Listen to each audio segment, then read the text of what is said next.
What is up, everybody? Welcome back to another Pitching Ninja's Filthiest Pitches of the Day. Remember, before we get to those pitches, hit that subscribe button. Join Ninja Nation. Be a part of the biggest and best daily baseball show on YouTube. And now, without further ado, here are my filthiest pitches of the day. I'm going to start with Andrew Abbott, who had 5 Ks in 5 innings, giving up 2 runs. He had these fastballs, changeups, and nasty sweepers. He faced Noah Syndergaard, who had 3 Ks in 4 1/3 innings, giving up 5 earned runs, and had this changeup. Kenta Maeda had 6 Ks in 4 innings, giving up 3 runs. He had this elevated 93-mile-an-hour heater, this nasty slider, and these filthy splitters, including this painted front door splitter. He battled Reese Olson, who struggled a bit. He had 3 Ks in 2 2/3 innings, giving up 4 runs, and had this two-seamer and sliders. Tylor McGill had 5 Ks in 5 innings, giving up 2 runs. He had this 98-mile-an-hour fastball, this elevated changeup, and this curveball for a sword. He faced Johan Oviedo, who had 3 Ks in 4 innings, giving up 4 runs, and had this slider. Slade Ciccone had 4 Ks in 4 innings, giving up 2 runs. He relied on his sliders and curveballs, and picked up a sword. MacKenzie Gore was really good with 7 strikeouts in 6 1/3 innings, giving up only 1 hit and no runs. Gore dominated with his combination of fastballs, changeups, sliders, and curveballs. They're pretty much all filthy. A really good outing for Gore, and he outdueled James Paxton, who had 3 Ks in 6 innings, giving up 2 runs, and had this knuckle curve. Aaron Nola had 7 Ks in 5 innings, giving up 4 runs. He relied on his fastballs and had this painted fastball, as well as his cutter.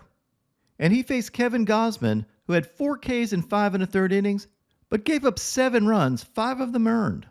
His fastball was up to 98 miles an hour, but he only had 2 whiffs on his splitter this game. And when Gausman only gets 2 whiffs on his splitter, it's going to be a long day. This will definitely leave a mark on his chances for the AL Cy Young.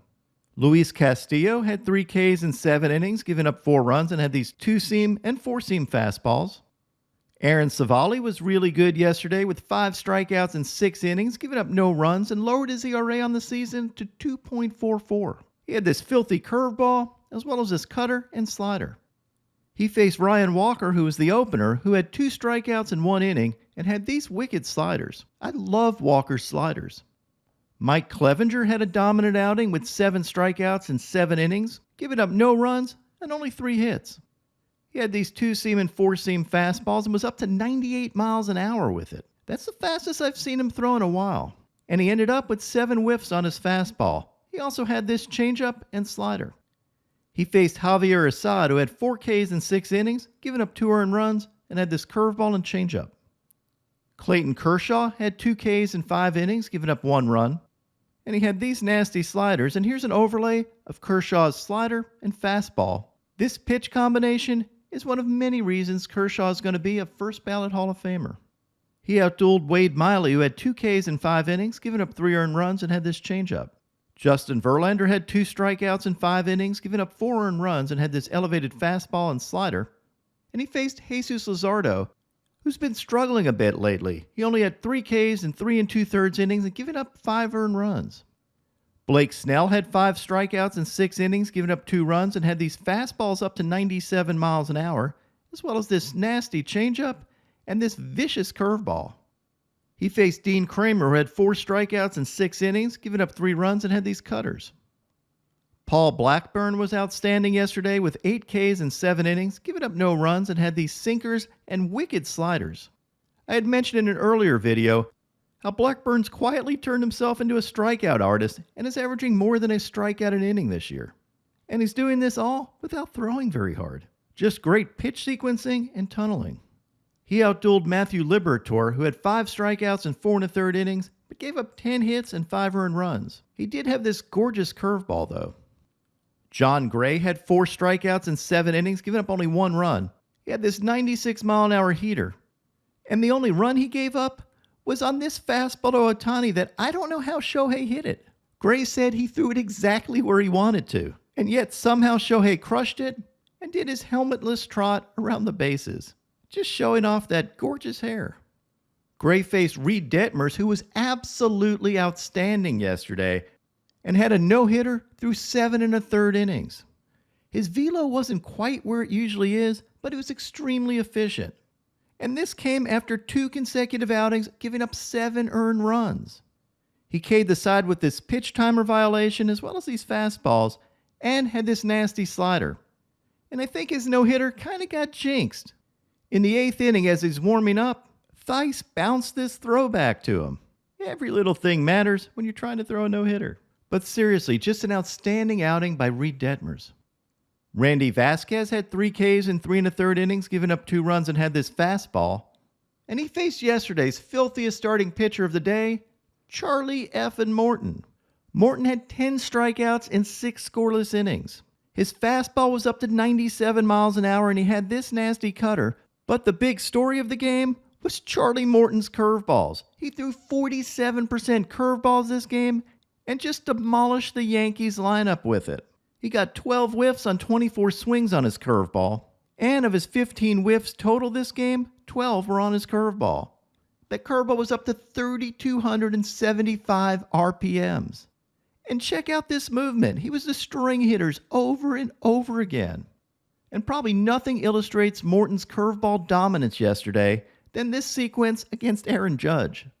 He throws his first curveball to Judge and gets a knockdown. It's a bit unnerving to see the big man go down like that, but that's what Charlie Morton can do to you.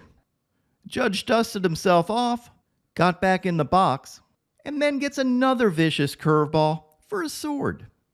At this point, you can see Morton pondering to himself, what should I throw? How about another Uncle Charlie? I mean, at this point, he could have glove signed the pitch to Judge or just called it out to him. And he throws another curveball and gets yet another whiff. And there is no truth to the rumors that Aaron Judge will be starring in the sequel to Trouble with the Curve or Major League.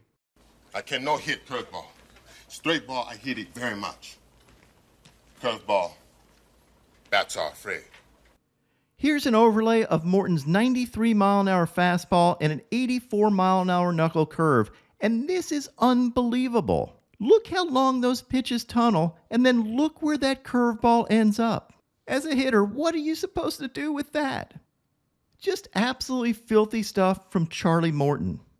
And here's a look at Morton's pitch mix for the game, and you can see how heavily he relied on that disgusting curveball. Now onto my filthiest relievers. Matt Brash had this 99-mile-an-hour fastball, and then nearly drilled a hole in his catcher here. That could have been a mess. Aroldis Chapman had this 102-mile-an-hour two-seamer and nearly drilled a hole in a fan. That also could have been a mess. Carlos Estevez had these fastballs, including this one that was up to 100 miles an hour. Michale Fulmer had these filthy sweepers and two-seamers. Josh Hader had this two-seamer and changeup. And you can see in this chart, he only throws 3% changeups on the season. Sam Moll had this vicious sweeper. Reynaldo Lopez had this 99-mile-an-hour fastball. Gregory Soto had this 100-mile-an-hour gas. Abner Uribe had this 101-mile-an-hour backdoor sinker. You can hear Joe Davis's reaction to that pitch. Sheesh. Gus Varland had these wicked sliders. Mark Leiter Jr. had this nasty splitter. Alex Lang had these filthy changeups. Craig Kimbrell had these heaters. Michael King had this wicked sweeper. Fernando Cruz had these dirty splitters.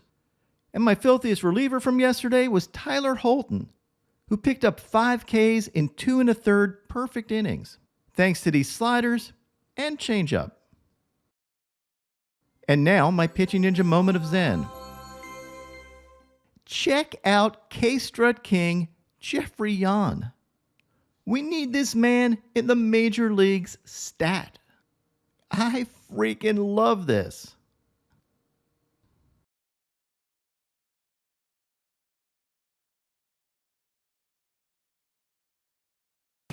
What's up, everybody? My picks of the day today are a 3-leg parlay. I'm going to start with George Kirby for 6 Ks or more, then take Zach Gallen for 6 Ks or more, and top it off with Lance Lynn for 7 Ks or more. What would your picks of the day be?